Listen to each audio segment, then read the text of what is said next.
तुम्ही सत्ता हातात घेऊ शकता, फक्त तुम्ही मनामध्ये घेतलं पाहिजे, मनावर घेतलं पाहिजे. युवकांनी त्याच्यासाठी पुढे आलं पाहिजे. या यवतमाळ शहराच्या आजूबाजूला बौद्ध समाजाच्या वस्त्या आहेत. आता 58 प्रभाग पडलेले आहे नगरसेवकांचे. जवळजवळ 20 ते 25 ठिकाणी आमच्या समाजाचे लोक एकी जर करून उभे झाले तर 20 ते 25 नगरसेवक निवडून आणू शकतात. आणि हे जर निवडून आले तर नगरपालिका तुमच्या ताब्यात येते, तुम्ही मालक बनता त्याचे. मी देतो तुम्हाला कार्यक्रम, तयारी करा. आमच्यासाठी बाबासाहेबांनी घटनेमध्ये स्लम एरियाच्या नावानं करोडो रुपये फंड आमच्यासाठी योजना करून ठेवली. नाले, रस्ते, सडका, संडास, प्लाट, बेघरांना घर, सगळ्या सोयी तुम्हाला बाबासाहेबांनी कायद्यानं करून ठेवलेल्या आहे. का नाही मिळत? काय यादी लागते? काय कारण आहे? कारण असं आहे की तुम्ही तिथं सत्तेमध्ये नाही आहे. तुम्ही 20 ते 25 नगरसेवक निवडून आणा, 10 ते 12 जरी नगरसेवक निवडून आणले, तुमच्या हातामध्ये सत्ता येते. एक ठराव करा की आतापर्यंत 50 वर्षामध्ये आमच्या वस्त्यांसाठी आलेला जो स्लम एरियाचा पैसा आहे तो वापस कसा गेला, तो कुणी पाठवला वापस. आमच्या समाजासाठी, आमच्या वस्त्यासाठी आलेला पैसा दुसऱ्या वस्त्यांसाठी कसा खर्च केला, तुम्ही हिशोब मागू शकता. आणि मी दाव्यानं सांगतो 2.5 ते 3 हजार करोड रुपये तुम्ही वापस मिळवू शकता. 10 ते 12 नगरसेवक तुम्हाला निवडून आणायचे. अपक्ष नाही, खूप झाले पक्षोपक्ष अपक्ष. आता 1 लक्ष बाबासाहेबाचा पक्ष रिपब्लिकन पक्ष. का? आम्ही खातो त्या भाकरीवर, तुम्ही खाता त्या भाकरीवर, आणि आम्ही सांगतो त्या पक्षावर बाबासाहेबाची सही आहे रे. या बाबासाहेबाची सही असलेल्या पक्षाला तुम्ही पाठवा तिथं निवडून, आणि मग पहा तुमच्या हातामध्ये कसे अधिकार येतात. मी दाव्यानं सांगतो 2.5 ते 3 हजार करोड रुपये तुम्ही बॅलन्स मागवू शकता, कारण तो तुमच्या नावानं जमा झालेला पैसा आहे. आता तो पैसा जर तुमच्या हातामध्ये आला, तुम्ही काय करू शकता? या परिसरामध्ये 100 एकर जागा घ्या, स्लम एरियाच्या नावानं तुम्हाला घेता येते. ज्यांना प्लॉट नाही, ज्यांना घर नाही, त्यांच्यासाठी तुम्ही घर निर्माण करू शकता. सरकार पैसा देते. तुम्ही इथून मंगल कार्यालयापर्यंत जाता, 2 लाख लग्नासाठी खर्च करता. तुमच्या परिसरात इकडे तुम्ही मंगल कार्यालय उभं करा, 5,000 मध्ये तुमचं लग्न. इकडे तुम्ही बगीचा उभा करा, चांगली हवा घ्या. इकडे तुमच्या मुलाबाळांसाठी लायब्ररी उभी करा, जिम उभा करा, इकडली वस्ती दुरुस्त करा. करू शकता. काय करू शकता? सगळं काही करू शकता. करून ठेवला आहे. कायदा आहे बाबासाहेबाचा, पण कायदा हातात घेत नाही. आम्ही एखाद्या माणसाला पाडायचं कसं आणि एखाद्याला निवडून आणायचं कसं हेच करतो. एक माणूस तिथं का करू शकते? एक चना क्या म्हणजे म्हण आहे ना, एक माणूस काही करू शकतो. तिथे सत्ता आणावं लागेल, बहुमत आणावं लागेल, तेव्हा तुम्ही योजना तुमच्या राबवू शकता. मी सांगतो तुम्हाला, आमचे मुलं कामं करतात. 300 ते 400 मुलं आमचेवाले नगरपालिकेत कामाला आहेत की नाही? 10,000 रुपये 12,000 रुपये बिचाऱ्यांना मिळते. त्यांना सही करायला लागते 25-30 हजारावर. म्युनिसिपल काउन्सिल ऍक्ट नावाची संघटना बाबासाहेबांनी तुमच्यासाठी काढलेली आहे. आजही ती संघटना आहे. त्या संघटनेचा एक कायदा तुम्ही जर इथं लागू केला तर आपले जे लोक आहे 10,000 12,000 कमवणारे ते 30 ते 40 हजार रुपये महिना कमवते. 50 वर्षामध्ये इथं आरक्षण भरलं गेलं नाही, ते आरक्षण तुम्ही भरू शकता आणि आपल्या समाजातल्या लोकांना नोकऱ्या मिळवून तुम्ही देऊ शकता. किती मोठे काम करू शकता. आपल्या लोकांना रोजगार नाही. मेन लाईन मध्ये वस्त्यामध्ये आमच्या लोकांचे दुकानं नाही. म्युनिसिपालिटीचे दुकानं आहेत. सुलभेवार मार्केट आहे, पहा तुम्ही. इंदिरा मार्केट आहे, पहा तुम्ही. पोस्ट ग्राउंडच्या जवळ नवीन दुकान लागले नगरपालिकेचे, पहा तुम्ही. तुम्ही जर सत्तेमध्ये आले तर तुम्ही तिथे ठराव करू शकता. मागासवर्गीयाची बाजारपेठ उभी करू शकता. 500 दुकानं तुम्ही तिथे उभे करा आणि आपल्या समाजाच्या लोकांना 1 रुपया भाडे तत्वावर 100 वर्षासाठी तुम्ही लीजवर त्याला द्या. आपल्या लोकांना मध्य भागामध्ये रोजगार करू द्या. आम्ही करत नाही या गोष्टी. आम्ही फार छोटा विचार करतो. बाबासाहेबांनी हा पक्ष दिला आपल्याला. कशासाठी दिला? तर सत्तेमध्ये जाण्याचा हा राजमार्ग आहे.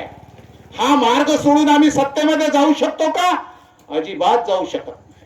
कारण बाबासाहेब आंबेडकरांनी अभ्यास करून या पक्षाचं नाव रिपब्लिकन ठेवलेलं आहे. रिपब्लिकन म्हणजे काय होते? हे इंग्रजी नाव आहे. त्याचा मराठी अर्थ होतो गणराज्य. गणराज्य कधी होतं? बुद्धाच्या काळामध्ये होतं. बाबासाहेबांनी बुद्ध आणि त्याच्या धम्मग्रंथामध्ये 16 गणाचा उल्लेख केलेला आहे. गणराज्य ही एक विचारधारा आहे आणि जगामध्ये ही विचारधारा बुद्धाची सगळ्या राष्ट्रांनी स्वीकारलेली आहे. रिपब्लिकन पक्ष कुठे आहे माहित आहे तुम्हाला? अमेरिकेत आहे. आता सांगा, अमेरिकेमध्ये रिपब्लिकन पार्टी आहे. बाबासाहेबांनी भारतात रिपब्लिकन पार्टी काढली. अमेरिकेमध्ये तो पक्ष तिथं प्रभावी आहे. बाबासाहेबाचा पक्ष आहे का इथे प्रभावी? किती मतदान झालं बाबासाहेबाच्या पक्षाला? किती टक्के मतं केली आम्ही? म्हणजे आमचं नेतृत्व करणारे जे लोक आहेत ते कसं नेतृत्व करत आहेत, कशा पद्धतीने आमच्यावाली चळवळ संघटन उभा आहे, आम्ही काही लक्ष देत नाही. बाबासाहेबाची जयंती आली का बाबासाहेबाची जयंती करतो आणि जो तो माणूस निळा झेंडा घेऊन रॅलीमध्ये फिरतो.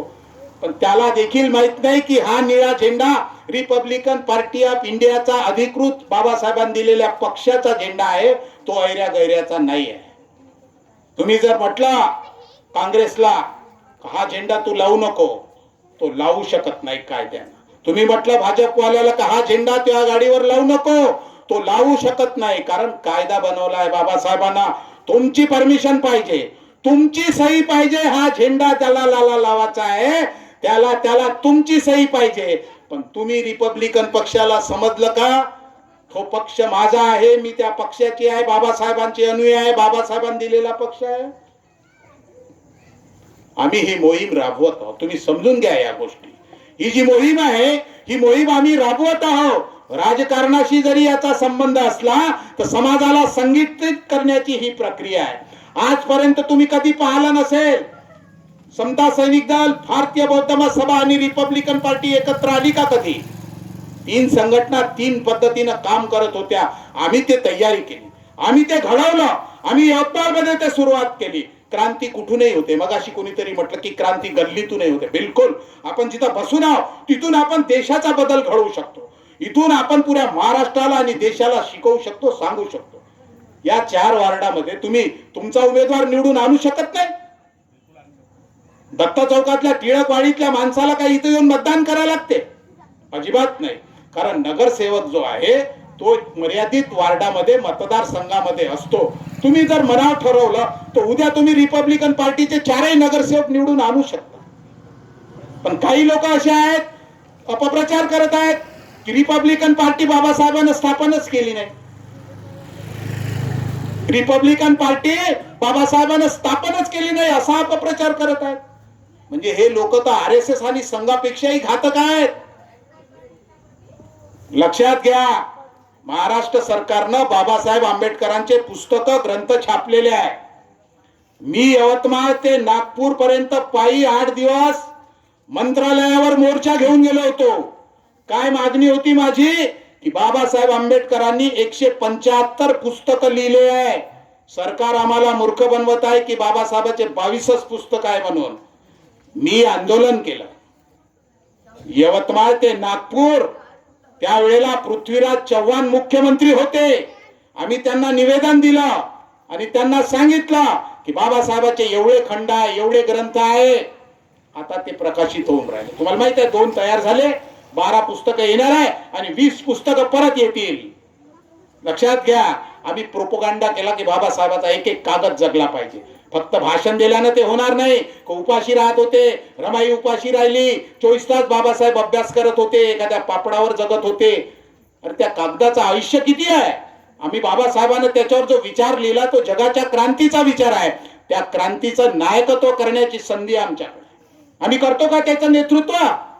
आम्ही तर दुसऱ्याच्या अधीन राहतो. दुसरे सांगतील त्या गोष्टी आम्ही करतो. अपप्रचार सुरू आहे. काय की हा पक्ष बाबासाहेबाचा नाही, हा अमक्याचा पक्ष आहे, टमक्याचा पक्ष आहे. मी तुम्हाला सांगतो, खंड 17 महाराष्ट्र सरकारनं प्रकाशित केलेला मराठीमध्ये आहे, वाचा. त्याच्यात लिहून आहे रिपब्लिकन पार्टीचे संस्थापक बाबासाहेब आंबेडकर आहे. खंड 18 वाचा आणि खंड 20 वाचा. 3 ग्रंथामध्ये बाबासाहेब आंबेडकरांची ही सगळी माहिती आहे. पुस्तकं वाचत नाही, उचलली जीभ लावली टाळ्याला. का? अपप्रचार करायचा आहे. कशासाठी? मला अपक्ष उभं राहायचं आहे. मग बाबासाहेबाचा पक्ष कसा पुढे येऊ द्यायचा? बदनामी करायला लागल ना त्या पक्षाची, का हा बाबासाहेबाचा पक्ष नाही, बाबासाहेबांना स्थापन केला नाही, वगैरे वगैरे. म्हणून मी तुम्हाला कायदेशीर सांगत आहे, लक्षात घ्या. खंड 17, खंड 18 आणि खंड 20 या पुस्तकामध्ये बाबासाहेब आंबेडकरांच्या रिपब्लिकन पक्षाची संपूर्ण माहिती आहे. आता हा खूप मोठा इतिहास आहे. हा इतिहास मी काही तुम्हाला सांगत नाही, पण बाबासाहेब आंबेडकरांनी एवढी क्रांती केली या रिपब्लिकन शब्दावरती की जगातले 54 राष्ट्र बाबासाहेब आंबेडकरांमुळे स्वतंत्र झालेले. आम्हाला कोणी शिकवत नाही, आम्हाला कोणी सांगत नाही. आम्हाला वाटतं हे काहीतरी रिपब्लिकन आणि रिपब्लिकन पार्टी, हे रिपब्लिकन पार्टी वगैरे हे राजकीय नाही आहे. ही विचारधारा आहे ब्राह्मणवादाच्या आणि भांडवलवादाच्या विरोधामध्ये बाबासाहेबांनी उभी करून दिलेली. नुसती आंबेडकरी चळवळ म्हणल्यानं होणार नाही. बाबासाहेबांनी स्पष्टपणे आपल्या विचाराला, आपल्या चळवळीला रिपब्लिक म्हटलेला आहे. बुद्धांनी देखील ती भूमिका मांडलेली आहे. म्हणून बुद्धाचा विचार जगामध्ये गेला. या पॅम्पलेट मध्ये मी काही गोष्टी मांडलेल्या आहेत. कोपर्निकस असतील, डार्विन असतील, गॅलिलिओ असतील, हे जगातले वैज्ञानिक यांनी बुद्धाच्या प्रतित्य समुत्पादाची भूमिका मांडलेली आहे, जगात पसरवलेली आहे. आणि बाबासाहेबांच्या बुद्धाच्या रिपब्लिक विचारधारेवरती प्लेटो, अरिस्टॉटल आणि सॉक्रेटिस या जगातल्या विद्वानांनी रिपब्लिक नावाचे ग्रंथ लिहिले. आम्हाला समजत नाही, आम्हाला समजून घ्यावं लागेल की ही काय भानगड आहे रिपब्लिक नावाची. अरे बाबासाहेब काय साधी व्यक्ती आहे? जेव्हा आम्हाला कोणी हरिजन म्हणलं तर बाबासाहेबांना मुंबईच्या विधिमंडळात म्हटला, खबरदार आम्हाला हरिजन म्हटलं तर. त्याचा अर्थ त्यांना माहित होता म्हणून ते चिडत होते. खबरदार आम्हाला दलित म्हटलं तर, खबरदार आम्हाला बहुजन म्हटलं तर बहुजन, खबरदार आम्हाला मूलनिवासी म्हटलं तर, खबरदार आम्हाला वंचित म्हटलं तर. बोलतो का आम्ही? काही नाही बोलत. का? आम्हाला काही समजत नाही. मी तुम्हाला सांगतो, खंड 16 वाचा. शब्दकोश आहे, लिहून घ्या कागदावर. बहुजन या शब्दाची डेफिनेशन आणि व्याख्या दिली आहे बाबासाहेबांनी की बहुजन शब्दाचा अर्थ काय होतो म्हणून. आम्ही बहुजन बहुजन बहुजन बहुजन करत आहोत. का? तर बुद्धानं बहुजन हिताय बहुजन सुखाय म्हटलं. अरे बुद्ध काय बोलत होता? बहुजन ही संख्यावाचक व्याख्या आहे, संख्यावाचक, गर्दीवाचक. आणि या गर्दीला काय शिकवा म्हणते? बहुजन हिताय बहुजन सुखाय. प्रारंभी, मध्य आणि अंत. काय आहे कल्याणाचा मार्ग? धम्म. यांना विचारा, बहुजन बहुजन करणाऱ्यांना इथंच काहून अडकले? धम्माकडे जाणार, तो पुढचा मार्ग धम्म आहे ना. तर आम्हाला असं अशा पद्धतीनं मूर्ख बनवतात. पण तुम्ही डिक्शनरी कोश वाचा, पाली शब्दाचा बाबासाहेबांचा खंड 16 आणि त्या खंड 16 मध्ये बाबासाहेबांना बहुजन शब्दाची व्याख्या दिलेली आहे. आणि ती व्याख्या आहे the multitude, mass of people, crowd. काय होतात याचे अर्थ? क्राऊड म्हणजे गर्दी. आता या गर्दीला दिशा असते का? मग या गर्दीला दिशा द्यायची तर कोणती द्यायची आहे? धम्माची द्यायची आहे. बहुजन हिताय बहुजन सुखाय. पुढे कुठे जायचं आहे? धम्माकडे जायचं आहे. बाबासाहेबांनी काय केलं? पाली शब्दाचे अर्थ खंड 16 मध्ये लिहिलेले आहेत. आणि त्याच्यामध्ये त्यांनी सांगितलेलं आहे की बहुजन या शब्दाचा अर्थ होतो गर्दी. आणि त्या गर्दीला काय सांगायचं आहे? धम्म. सांगितलं का आम्ही? आम्ही म्हणतो बहुजन म्हणजे आम्हीच होतो, बहुजन नाही. 13 ऑक्टोबर 56 ला बाबासाहेबांना स्पष्ट केलं, आम्ही I am not schedule caste, मी यापुढे शेड्यूल कास्ट असणार नाही. का? तर मी उद्या बौद्ध होणार आहे आणि बौद्ध म्हणून आरक्षण घेईन. आणि 14 ऑक्टोबरला नागपूरला तुम्हाला दीक्षा दिल्यावर भाषण केलं. काय भाषण केलं? उपस्थित भगिनीनो बंधूंनो, मी तुम्हाला आता दीक्षा देणार आहे आणि ज्यांना घ्यायचे आहे त्यांनी हात वर करा. आणि मग बाबासाहेबांनी दीक्षा दिली. पण त्याच ठिकाणी 15 तारखेला जेव्हा बाबासाहेब दीक्षाभूमीवर आले दुसऱ्या दिवशी, तेव्हा त्यांनी उपस्थित लोकांना भगिनींनो बंधूंनो म्हटलं नाही. शब्दाकडे लक्ष द्या. शब्दावर बाबासाहेबांनी लक्ष दिले. उपस्थित भगिनीनो बंधूंनो 14 ऑक्टोबर मध्ये जसं म्हटलं तसं 15 ऑक्टोबरला म्हटलं नाही का? तर 14 ऑक्टोबरला तुम्ही बुद्ध धम्माची दीक्षा घेतलेली आहे, म्हणून तुम्ही बौद्ध झालेले आहे. म्हणून बाबासाहेब काय म्हणतात? उपस्थित बौद्ध जन हो. आता तुम्हाला बाबासाहेब म्हणतात बौद्ध जन हो, आणि दुसरे लोक तुम्हाला म्हणतात बहुजन. म्हणजे फरक आहे का नाही? म्हणजे ज्यांनी आम्हाला बौद्ध केलं ती बौद्ध संज्ञा सोडून आम्ही आपल्याला स्वतंत्रपणे काय म्हणतो? बहुजन बहुजन. मी तुम्हाला प्रश्न विचारतो, तुम्ही यादी बनवा. बाबासाहेबांना संविधान लिहिलं, आमचे मुक्तिदाते आहे, आम्ही म्हणतो त्यांनी आम्हाला सगळे अधिकार संविधानामधून दिले. कोणत्या अधिकारापासून वंचित आहोत आम्ही? ठीक आहे, आम्ही लढत नाही, ऑर्गनायझेशन संघटन नाही, आम्ही ते हक्कानं मिळवत नाही, मोर्चे काढत नाही, सोडून दिलं, इथपर्यंत ठीक. पण तुमचे अधिकार संवैधानिकरित्या बाबासाहेबांना पूर्ण दिलेले आहे. मग तुम्ही स्वतःला वंचित कोण म्हणता? वंचित म्हणजे कोण? बाबासाहेबांचा अपमान करता. बाबासाहेबांनी तुम्हाला वंचित ठेवलाय का हक्क आणि अधिकारापासून? अरे बाबासाहेब आंबेडकरांनी सगळं तुम्हाला दिलेलं आहे, तुम्ही वंचित नाही कोण्या अधिकारापासून, तो तुम्ही घेत नाही. इथं काय वाक्य आहे पहा, एज्युकेट अँड ऑर्गनाइज. काय म्हणतात बाबासाहेब? शिकवा, चेतवा, संघटित करा. आपण काय करत आहोत? या माध्यमातून लोकांना चेतवत आहोत. एज्युकेट म्हणजे तुम्ही त्यांना शिकवा. शिकवते कोण? जो मास्तर आहे तो, जो प्रबुद्ध आहे तो, जो बुद्ध आहे तो शिकवते. काय आहे इंग्रजी शब्द? एज्युकेट.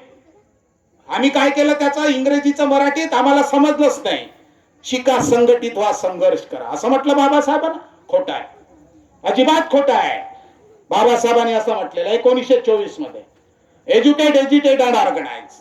शिकवा, चेतवा, संघटित करा. आम्ही तुम्हाला, कारण तुम्ही प्रबुद्ध आहात, तुम्ही बुद्ध आहात, तुमच्याकडे नॉलेज आहे, सगळं काही दिलेलं आहे बाबासाहेबांनी. You are a master. तुम्ही आता हे लोकांना शिकवा, त्यांना चेतवा आणि ऑर्गनाइज करा, त्यांना संघटित करा संघर्षाच्या दृष्टीनं. मग आम्हाला बाबासाहेबांनी हे सगळं दिलं असताना आम्ही स्वतःला वंचितही म्हणायला लागलो. का नाही रिपब्लिक म्हणत आम्ही? बुद्धाची संकल्पना आहे रिपब्लिक. जगामध्ये 150 राष्ट्र स्वतःला रिपब्लिक राष्ट्र म्हणतात. अमेरिकेमध्ये 1776 मध्ये पहिलं राष्ट्र आहे जगातलं आधुनिक काळातलं, या त्यांनी म्हटलं की आमचं राष्ट्र रिपब्लिक आहे. बाबासाहेबांनी संविधानात लिहिलेलं आहे हे राष्ट्र रिपब्लिक राष्ट्र आहे म्हणून. 15 ऑगस्ट 26 जानेवारीला हात वर करतो आम्ही, असा पुढे करतो आणि काय म्हणतो माहित आहे? डेमोक्रॅटिक रिपब्लिक इंडिया घडवण्याची आम्ही शपथ घेतो. काय दिलं बाबासाहेबांनी? संविधानाचं पहिलं पान वाचतो, प्रतिज्ञा घेतो. काय लिहिलंय त्याच्यामध्ये? डेमोक्रॅटिक रिपब्लिक इंडिया घडवण्याची आम्ही शपथ घेतो. खरंच आम्ही रिपब्लिक इंडिया समजलो? खरंच आम्ही रिपब्लिक इंडिया घडवत आहोत? नाही, आम्ही हिंदू राष्ट्राच्या दिशेनं चाललो. RSS बीजेपीला हे कळते. म्हणून मध्य प्रदेशमध्ये मोहनलाल भागवतनी म्हटलं की डॉक्टर बाबासाहेब आंबेडकरांनी संविधानामध्ये रिपब्लिक शब्द टाकला, त्यामुळे हे हिंदू राष्ट्र होत नाही, अडचण निर्माण झाली. म्हणजे तुम्हाला कोण वाचवत आहे? बाबासाहेबाचा रिपब्लिक शब्द वाचवत आहे. जर तो शब्द तिथून हटला तर हे हिंदू राष्ट्र होऊ शकते आणि हे हिंदू राष्ट्राची घटना होऊ शकते. पण बाबासाहेब आंबेडकरांनी खूप महत्व प्रयासाने आपल्यासाठी ही कायदेशीर प्रक्रिया करून ठेवली. मी तुम्हाला विनंती करतो की हे पत्रक तुम्ही आरामशीर जर वाचलं तर याच्यामध्ये तुम्हाला त्याच्यातली माहिती मिळेल. मित्रांनो, 100 पुस्तकं वाचूनही तुम्हाला हे मिळणार नाही. मी कष्टानं ते माहिती एकत्र करून तुमच्यासाठी सरळ सोप्या भाषेमध्ये पत्रकामध्ये टाकली. कृपया तेवढं तरी वाचा, म्हणजे तुम्हाला कळेल की बाबासाहेबांनी रिपब्लिक नावाची क्रांती जगामध्ये कशी काय केली. तुम्हाला सांगतो, बाबासाहेबाच्या लेखणीमुळे आपण सगळे जिवंत आहोत. आपण काही बाबासाहेबाची चळवळ पुढे नेत नाहीये. शिक्षणाचं खाजगीकरण झालं. फंडामेंटल राईट्स आहे तो तुमचा आला. तुमचे मुलं बाळ शिकले पाहिजे, कलेक्टर कमिशनर झाले पाहिजे, पण शिक्षणाचं खाजगीकरण झाला. आम्ही ओरडलो नाही. काढला का मोर्चा आम्ही आमच्या अधिकारासाठी? का आमचं शिक्षण हा मूलभूत अधिकार आहे जो पेईल. शिक्षण दूध हे वाघिणीसारखं बाबासाहेबांनी म्हटलं, शिक्षण हे वाघिणीचं दूध आहे. ते दूधच तुम्हाला मिळू द्यायचं नाही म्हणून शिक्षणाचं खाजगीकरण होत. सांगा, आम्ही काही बोलत आहोत? काहीच. राजकीय दृष्ट्या लोकशाहीचं पतन झालं पाहिजे म्हणून लाखो रुपये भांडवलदार लोक निवडणुकीत वापरतात. कशासाठी? तर मतांचं अवमूल्यन झालं पाहिजे आणि त्यांची लोक सत्तेत आली पाहिजे. आम्ही लोकशाही वाचवासाठी मतदान करतो? अजिबात नाही करत. आता निवडणूक आली की काही लोक म्हणतील हमारे को ये पार्टी खिलाओ, हमारे को वो खिलाओ, हमारे को ये करो, आणि त्याला ते एवढा अमूल्य मत जे एवढा संघर्षानं बाबासाहेबांनी मिळवलं ते आम्ही त्याला देऊन टाकतो. त्याची ते गरज असते त्यावेळेला आता 200, 500, 1000 रुपये खर्च करतो. जो कधी तुम्हाला जयबीर बनत नाही तो तुमच्याशी नातं जोडतो. कशासाठी? तर त्याला माहित आहे की मला 2 महिने हे नाटक करायचं आहे, मला इथे जिंकून यायचं, तर ते मी केलं पाहिजे. चळवळ याने मोठी नाही हो, चळवळ याने मोठी होणार नाही. तुमच्या मुलाबाळाचं भविष्य सुरक्षित राहणार नाही. तुम्ही जर त्याग केला नाही तर तुमच्या मुलाबाळाचं भविष्य अंधकारमय आहे, एवढं तुम्ही लक्षात घ्या. कारण बाबासाहेबांनी संघर्ष केला, त्यांच्या संघर्षाला आपल्या जुन्या पिढीने पाठिंबा दिला म्हणून जगभर हा विचार पसरला. पण त्याच्या नंतरच्या पिढीने तो विचार पुढे नेला का? त्याच्या नंतरच्या आलेल्या पिढीने ते केलं का? नाही केलं. कारण त्याला समजलं नाही, त्याला समजू दिलं नाही. रिपब्लिकन पार्टी नष्ट झाली पाहिजे म्हणून कम्युनिस्टांनी दलित पॅन्थर उभी केली. 72 मध्ये ती आली आणि 10 वर्ष आमच्या समाजातल्या तरुणांचं म्हणजे विघटन झालं. तरुण वर्ग ज्या संघटनेकडे नसतो ते संघटना लोळी पांगळी होते. मला सांगा की बाबासाहेबांचा पक्ष अस्तित्वात असताना दलित पॅन्थर सारखी संघटना निर्माण करून आम्ही काय केलं? तर रिपब्लिकन पार्टीला मिळणारा युवा वर्ग आम्ही तिथून त्याच्यापासून तोडून टाकला. ते 10 वर्ष गेल्याच्या नंतर पुन्हा बहुजन समाज पार्टी सारखी पार्टी आली 84 मध्ये. त्याच्या पाठीमागे लोक गेले. त्याच्यानंतर परत पार्ट्या येतील, परत त्यांच्या मागे लोक जातील. या पक्षाचं काय? लोक बाबासाहेबांचं नाव घेतात पण बाबासाहेबांचा पक्ष का चालवत नाही? त्यांना आम्ही का विचारत नाही की भाऊ तू बाबासाहेबाला मानते तर मग बाबासाहेबांचा पक्ष चालव ना. नाही चालवत. का नाही चालवत? तर त्यांना माहित आहे की बाबासाहेबांचा पक्ष चालवला तर आम्हाला तिकडून जो काही मलिंदा मिळतो तो मिळणं बंद होईल. आम्हाला जे काही मोठेपण मिळते वर्तमानपत्रामधून, आम्हाला जी काही सत्ता मिळते ते सगळी बंद होऊन जाईल. कारण हे भांडवलदार लोकांचे, ब्राह्मणवादी लोकांचे षडयंत्र आहेत की तुमच्यातले काही लोक पुढे करायचे, तुम्हाला दाखवायचं की हा पहा तुमचा एक माणूस किती मोठा होत आहे. आणि दर 5 ते 10 वर्षामध्ये एक माणूस ते मोठा करतात. तुम्ही पहा उत्तर प्रदेशमध्ये काय परिस्थिती आहे पहा. तिथं भीम आर्मीचा नवा माणूस पुढे आला. म्हणजे हा जो कालखंड चालू असतो या कालखंडामध्ये कोणीतरी नवीन माणूस निर्माण केला जाते. वर्तमानपत्र, मीडिया, टीव्ही वाले असा तो माणूस उभा करतात नाही. आपल्या समाजाची तरुण मंडळी तिकडे भटकतात. 4-5 वर्ष 10 वर्ष त्यांच्या आयुष्याचे चालले जातात. त्यांची भावना प्रामाणिक असते.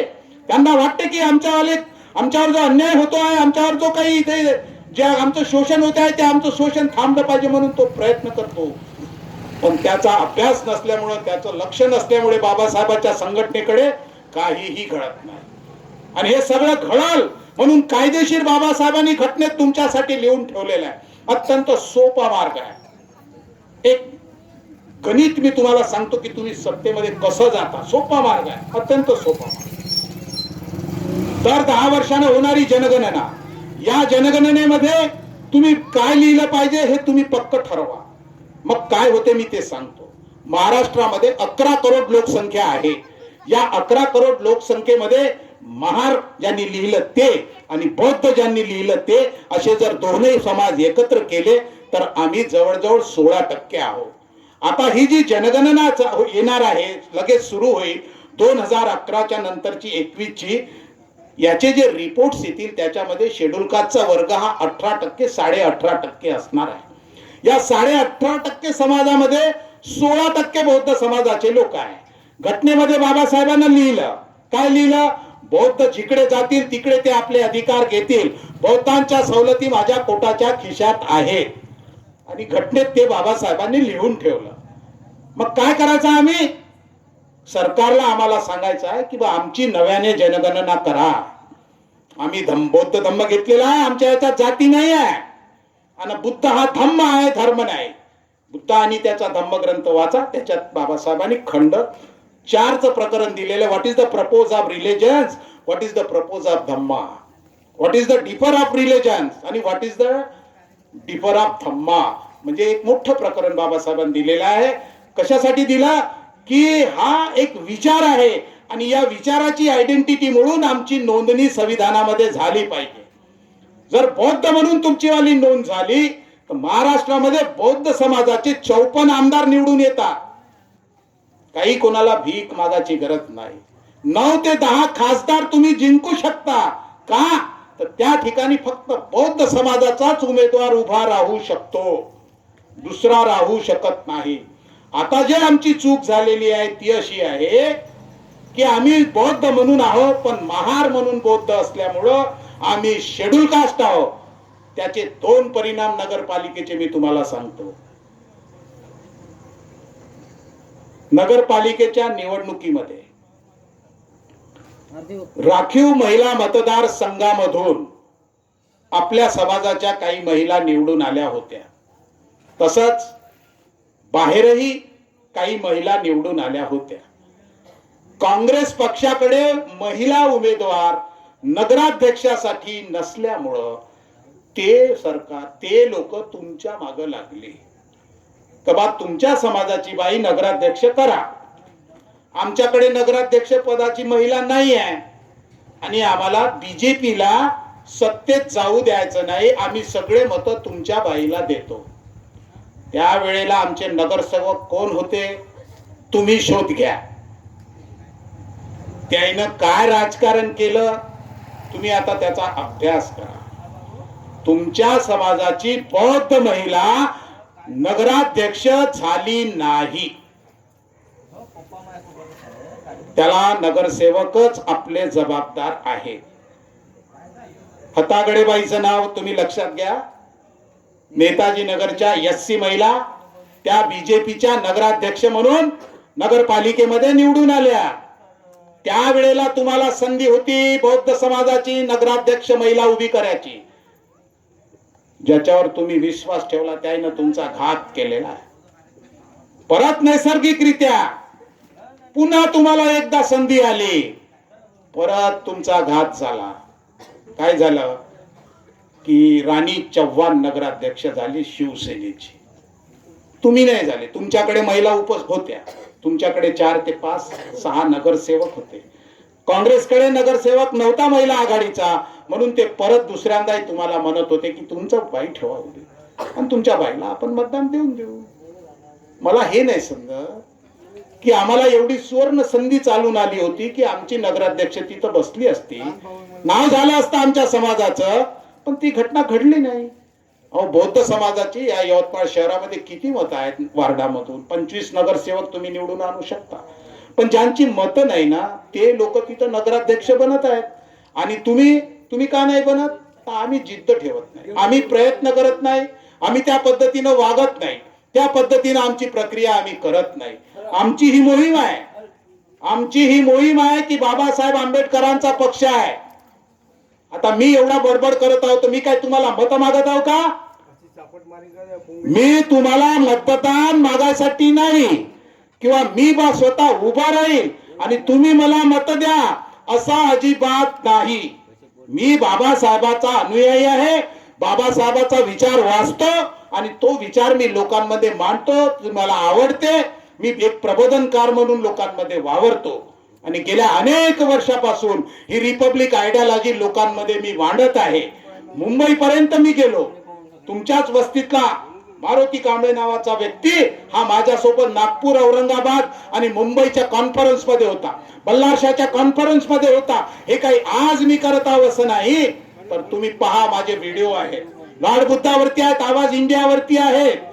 तुम्ही वाचा, तुमच्या लक्षात येतील. जम्बूद्वीप मध्ये आहेत आणि अनेक ठिकाणी ते आहे.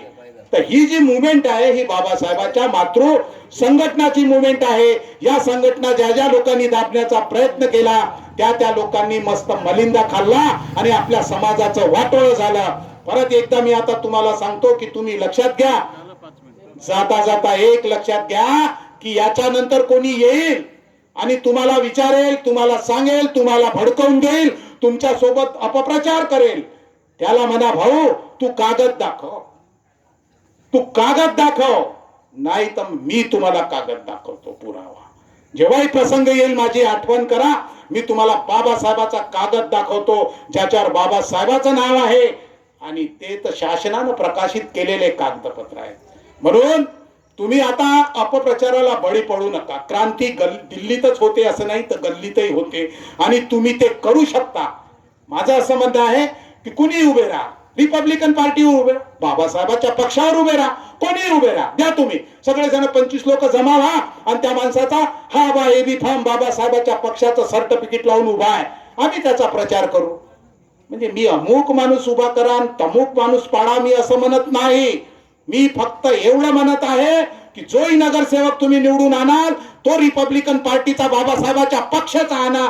एवढं जरी केलं तरी तुम्ही महाराष्ट्रामध्ये तुमचं नाव तुम्ही कमवाल, त्या दृष्टीने तुम्ही प्रयत्न करा. आणि आम्ही हा जो अभियान चालवलेला आहे या अभियानाला सहकार्य करा एवढं बोलतो, थांबतो.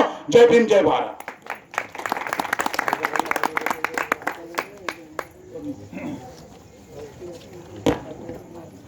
धन्यवाद सर. अतिशय मौलिक असं मार्गदर्शन आपण केलं आहे आणि खरं आहे आज आपल्या समाजामध्ये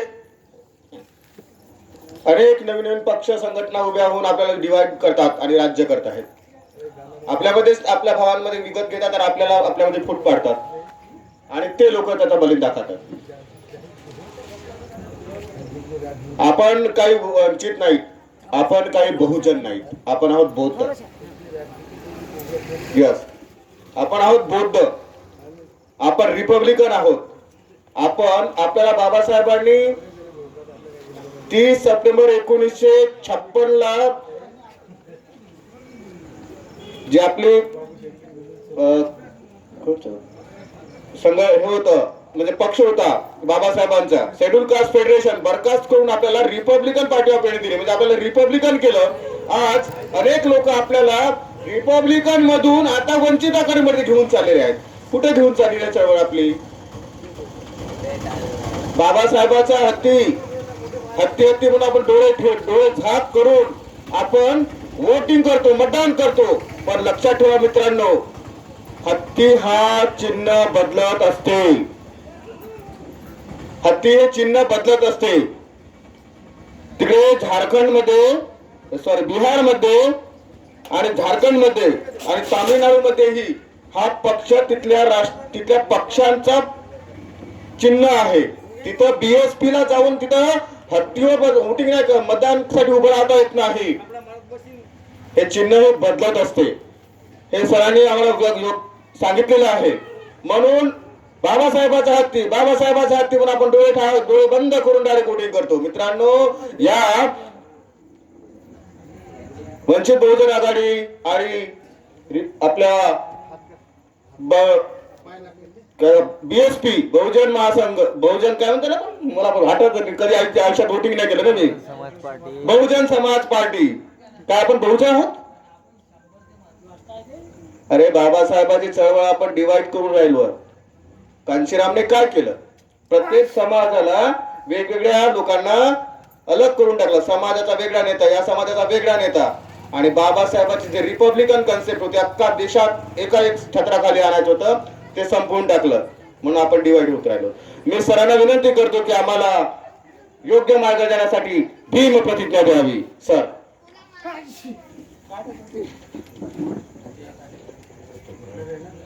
हो, आपल्याला बाबासाहेबांनी 22 प्रतिज्ञा दिलेल्या आहेत.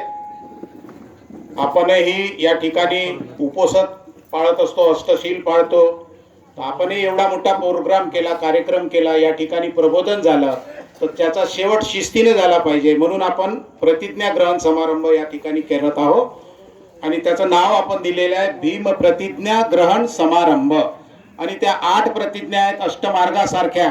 आम्हाला याच्यातून प्रबोधनातून या सगळ्यांनी जे काही प्रबोधन केलं त्याच्यातून एक चांगला मार्ग मिळाला पाहिजे. म्हणून आपण सामुदायिक प्रतिज्ञा आपण ग्रहण करूया. म्हणजे आपण जे काही ऐकलं, जे काही आपण आता आपल्या विचारामध्ये आलं, तर त्याला स्मरण करण्याच्या दृष्टीनं बाबासाहेबांच्या 22 प्रतिज्ञाचं स्मरण करून, अष्टशिलाचं, उपोषणाचं आणि अष्टांगिक मार्गाचं स्मरण करून आपण या प्रतिज्ञा ग्रहण करू. सर्वांनी हात पुढे करायचा आहे आणि मी म्हणतो ते माझ्या मागे आपण सगळ्यांनी म्हणायचं आहे. मी डॉक्टर बाबासाहेब आंबेडकर यांनी दिलेल्या शिकवणुकीच्या विसंगत वर्तन व आचरण करणार नाही अशी प्रतिज्ञा ग्रहण करतो. मी मनुष्य मात्राच्या उत्कर्षाला हानिकारक ठरणाऱ्या वाईट कृत्यापासून अलिप्त राहण्याची प्रतिज्ञा ग्रहण करतो. मी डॉक्टर बाबासाहेब आंबेडकर यांनी